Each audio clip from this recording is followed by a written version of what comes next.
ज्याला भूकच लागली नाही आणि मिष्टान्नाचं ताट समोर ठेवलेलं आहे, त्या अन्नाचं महत्व त्याला कळत नाही. मग तो काहीतरी कारण सांगत बसणार.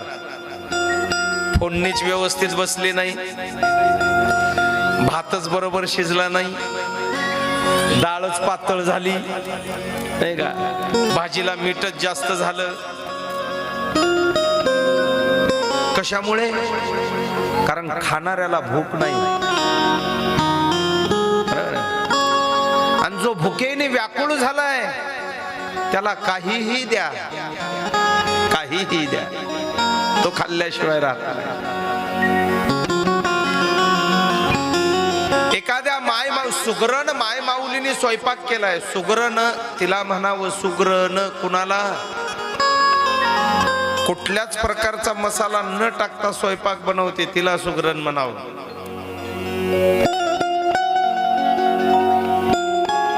कळतं ना माझं बोलणं तुम्हाला? कुणाला सुगरण म्हणावं? संडे, ट्यूसडे, सॅटरडे कोणते कोणते मसाले आले, मसाल्याला हात न लावता जिच्या हाताने भाजीला चव आहे तिला सुगरण म्हणावं. आता बाया फक्त दिसायला सुगरण झाल्या पण स्वयंपाकाला नाही.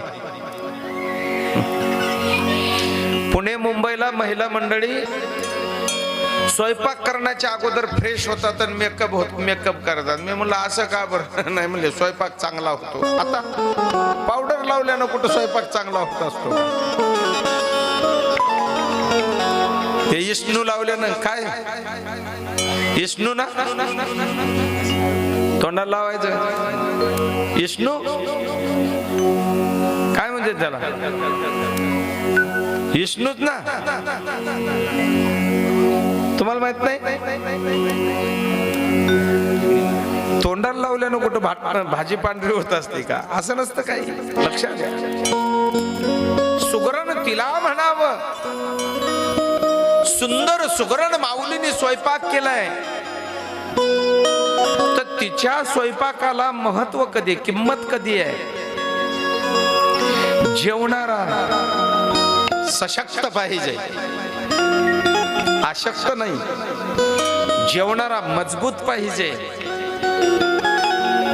नाहीतर माय माऊलीने बासुंदी करावी, जेवणाऱ्याला डायबिटीस असावा, काय उपयोग आहे त्याला? जेवणारा निरोगी पाहिजे, त्याला भूक लागलेली पाहिजे आणि तो चवीने खाणारा पाहिजे. कळलं का माझं बोलणं तुम्हाला? चवीने खाणारा पाहिजे. नाहीतर काही काही आम्ही पंक्तीला जेवायला बसल्यानंतर बघतो वांग्याची भाजी, सुंदर असं टोमॅटोचं म्हणजे वरण, खारी बुंदी, गोड बुंदी त्या भातातच मिसळतात.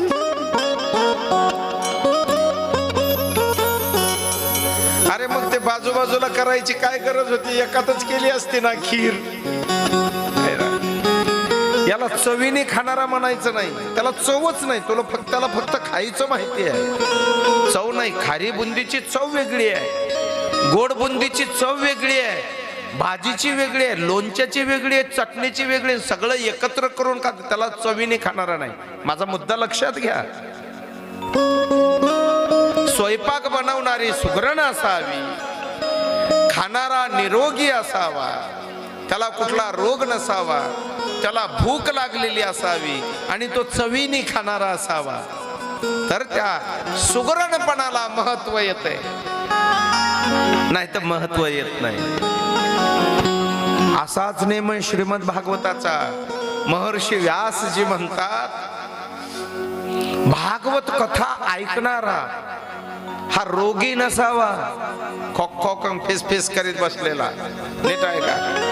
सर्दी झालेला खोकला म्हणजे इथं कुणाला झाली असली तर सोडून, कारण दिवसच सर्दीचे आहे ना. तो रोगी नसावा, पहिली गोष्ट. दुसरी गोष्ट, त्याला स्वतःच्या उद्धाराची भूक लागलेली असावी.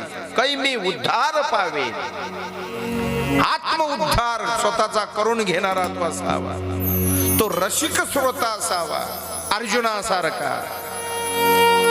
कुरुक्षेत्रावरती युद्ध चालू आहे. भगवान श्रीकृष्ण गीता सांगतायत 18 अक्षोनी योद्धे लढत होते,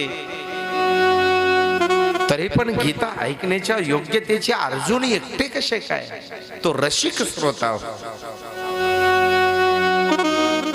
जनता जनार्दन एवढी असताना राजा परीक्षितीच कसे श्रीमद भागवताचे श्रवणासाठी योग्य ठरले? राजा परीक्षितीला स्वतःचा उद्धार करून घ्यायचा होता आणि त्यासोबत या बहुजन समाजाचा, मृत्यू लोकात जन्माला आलेल्या प्रत्येक जीवाचा उद्धार करायचा होता.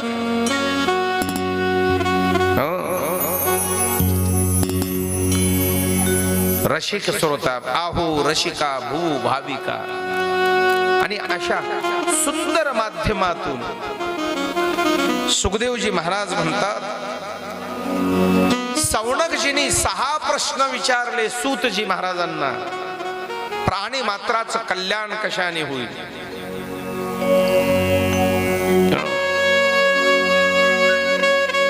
शास्त्र खूप आहेत, पण अलीकडच्या काळात प्रत्येकाला वेळ कमी आहे. कमी वेळामध्ये लवकर आमचा उद्धार होण्यासाठी सर्व शास्त्राचं सार कोणतं शास्त्र आहे? प्रश्न फार मजेचे आहेत. भगवान सर्व समर्थ आहेत ना, मग तो अवतार का घेतात? तिसरा प्रश्न आहे.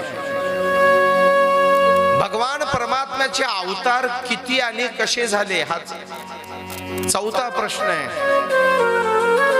5वा प्रश्न आहे, या जीवनाचं परम लक्ष्य काय? परम कल्याण, परम लक्ष्य काय? आणि 6वा प्रश्न आहे, भगवान परमात्मा मृत्यू लोकामध्ये ज्या ज्या वेळेला अवतार धारण करतात ते धर्माचं रक्षण करण्यासाठी. धर्मो रक्षती रक्षिता, अवतार तुम्हा धराया कारण उद्धराया जन जन जीवा.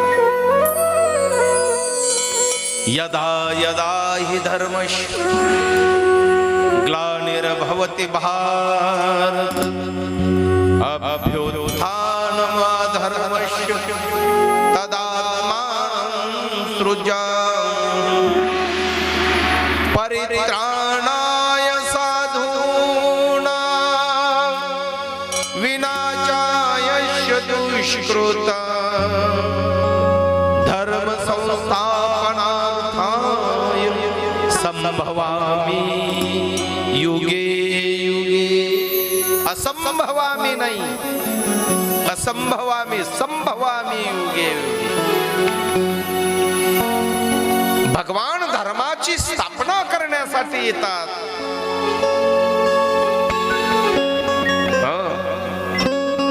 आणि धर्माची स्थापना केल्यानंतर, लीला संपल्यानंतर भगवान ज्या ज्या वेळेला निजधामाला जातात त्या वेळेला धर्म किम शरणम गतः. मग पुढे धर्माचं काय? धर्म कुठे जातो?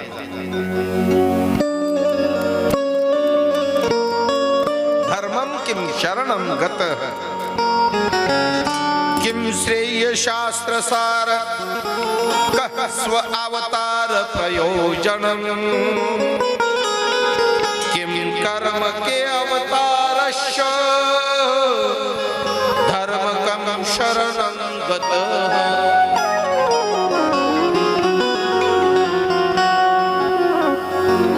काय वर्णन आहे पहा. आणि ह्या 6 प्रश्नाचं उत्तर म्हणजे श्रीमद भागवत महापुराण आहे.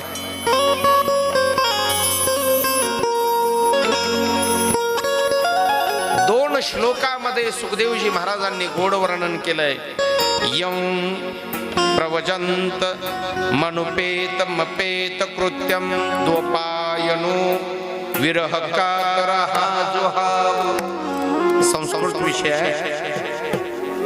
या 2 श्लोकामध्ये यम प्रवजंत हे जन्म घेऊन ब्रज गातो. धातू मध्ये प्र हा उपसर्ग लागलेला आहे. बऱ्याच जणाचे विषय सुखदेवानी आपल्या आपल्या अमृतवाणीने, म्हणून मी मागे पण आपल्याला कदाचित सांगितलेलं आहे, यापुढेही सांगेन, सर्ग विसर्ग स्थान पोषण त्या सगळ्या गोष्टीचं माध्यम श्रीमद भागवत महापुराण आहे.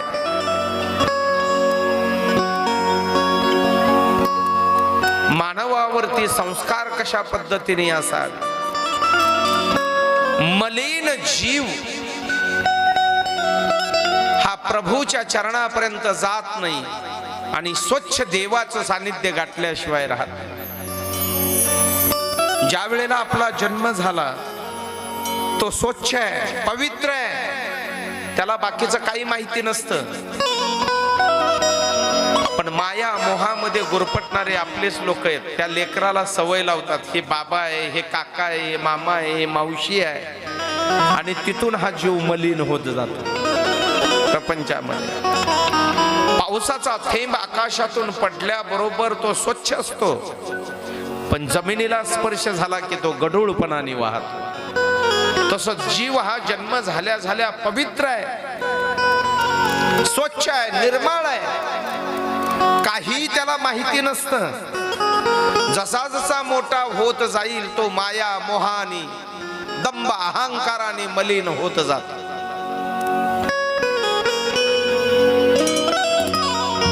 देवाचा आशीर्वाद आपल्या पाठीशी असला पाहिजे. सुखदेवजी महाराज 12 वर्ष आईच्या गर्भामध्ये, किती वर्ष? 12 वर्ष, 12 महिने नाही, आता 9 महिने सुद्धा वाट कोणी पाहत नाही. 9 महिने होण्याच्या अगोदरच ऍडमिट होऊन 1-1.5 लाख रुपये जवळ घेऊन जावं लागतंय शिजरला.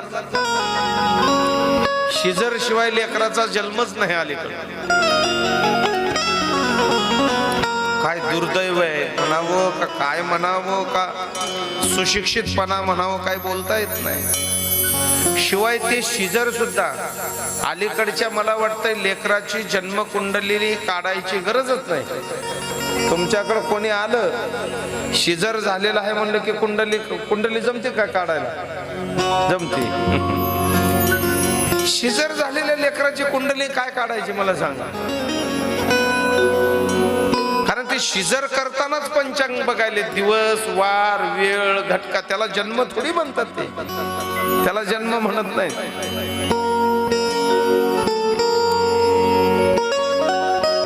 माझे एक ज्योतिषाचार्य मित्र आहेत, मित्र आहे, त्यांनी मला विचारलं, महाराज तुमची वेळ आणि मला दिवस महिना वर्ष हे सांगा, मी तुमची कुंडली काढतो. बेजार झालो 15 दिवस मी. काय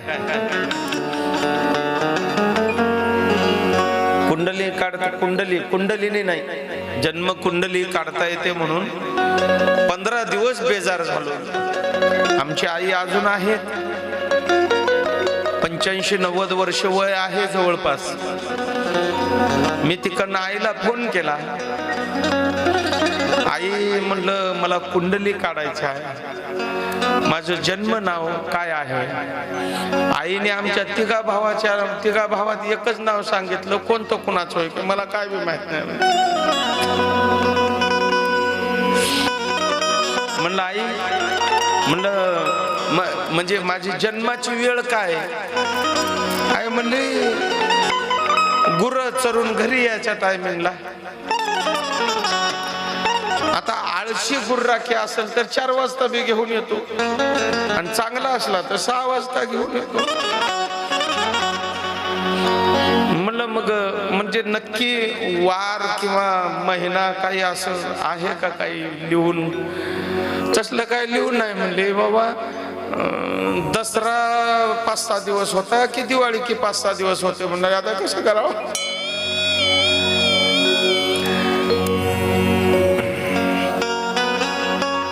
म्हणलं एखादी वर्ष तरी लक्षात आहे का? वर्ष लक्षात असलं तर सांगा ना, वर्ष लक्षात आहे का तुमच्या? हा म्हणले वर्ष लक्षात आहे. म्हणलं कोणतं वर्ष? मोऱ्या गायचं शिंग मोडलं होतं म्हणले झाडाला अडकून, त्या वर्षी.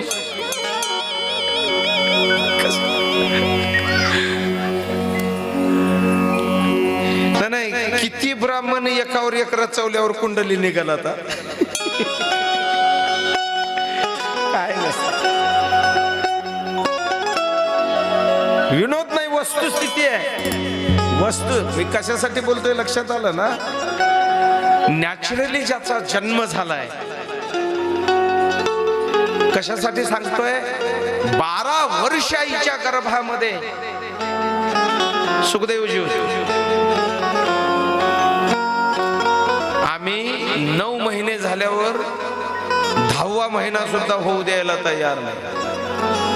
12 वर्ष आईच्या गर्भामध्ये बसून नाही राहिले, वेदाचा अभ्यास केला.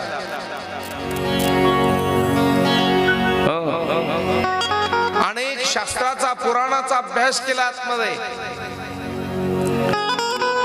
महर्षी व्यासजी म्हणायचे, ए बाळा बाहेर ये. 12 वर्षाचं लेकरू. लेकरू किती वर्ष झाल्यावर बोलत? 2 ना? 3 वर्षे. 2-3 वर्ष झाल्यावर बोलायला चालू करतो. हे आतूनच बोलाले बापाला. आतून म्हणाले, तुम्ही कोण आहे? ते म्हणला, अरे मी तुझा बाप आहे ना. व्यास बोलतो, व्यास बाप आहे मी तुझा. किती दिवस आईच्या गर्भात बसतोस, बाहेर ये. ते आतून बोलाले. त्यानं म्हणाले, तुम्हाला काय त्रास आहे? जिने मला पोटात ठेवून वाढवलंय तिची कोणतीच तक्रार नाही. मी तिला खायला मागत नाही, मी तिला प्यायला मागत नाही, मी तिला आतापर्यंत कंपोस्ट मागितला नाही. माझा आतल्या आत अभ्यास चालू आहे. बरं, म्हणजे जिने मला पोटात सांभाळलंय तिची तक्रार नाही. तुम्हाला काय अडचण आहे? अरे पण लोक काय म्हणतील? ते म्हणले, मला काय करायचे लोकांचं? लोक काय म्हणतील ह्याच्यावरच वाईटपणा चालू आहे सध्या. मग ते म्हणले, मला लोकांचं काय घेणं देणं नाही. अरे पण आतमध्ये किती, आईच्या गर्भामध्ये किती दिवस राहणार आहे? माझ्या मनावर आहे म्हणले. जगाच्या बापाला यावं लागलं सुखदेवाच्या आईच्या समोर आणि सांगितलं, हे बाळा, अरे किती दिवस आई आतमध्ये बसणार, ये ना बाहेर. ते म्हणले, आपण कोण? अरे म्हणले, मी देव आहे, वसुदेव कुमार, देवकी पुत्र कृष्ण म्हणतात मला. या जगाचं पालन पोषण करणारा मी आहे. कुणाला भोजन घालायचं, कुणाला उपवास ठेवायचं माझ्या हातात आहे. ब्रह्मांडाचा जनिता मी आहे. आतून त्या बाळाचा, त्याच्यामुळेच मी येत नाही बाहेर. म्हणला, काय येत नाही? देवा म्हणला, तुझी माया एवढी अफाट आहे, ती माणसाला जगूही देत नाही, मरूही देत नाही. मरताना सुद्धा माणसं देवाचं नाव घेत नाही. मरताना सुद्धा माणसं देवाचं नाव घेत नाही. एक म्हातारं बिमार होतं, नांदेड मधला आयसीयू मध्ये होतं 1 महिना. डॉक्टरने सांगितलं, आता काही